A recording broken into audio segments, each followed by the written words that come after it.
धुळे सुरत राष्ट्रीय महामार्गावर अपघाताचे तांडव सुरूच। उभ्या ट्रकला भरधाव वेगाने येणाऱ्या ट्रकची धडक एक जबर जखमी झाल्याची घटना घडली।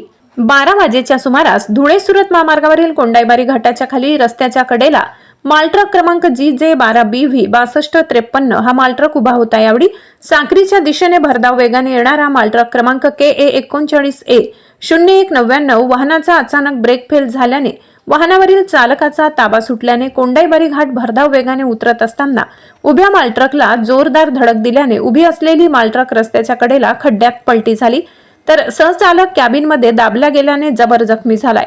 महामार्ग पोलीस घटनेची माहिती मिळताच त्यांनी तातडीने घटनास्थळी धाव घेऊन जखमी सहचालकाला उपचारासाठी दवाखान्यात रवाना केले आणि काही तास रस्त्यावर कोलमडलेली वाहतूक सुरळीत केली। या अपघातात दोन्ही वाहनांचे मोठ्या प्रमाणात नुकसान झाले। धुळे सुरत राष्ट्रीय महामार्ग हा अपघातासाठी सुप्रसिद्ध झालाय।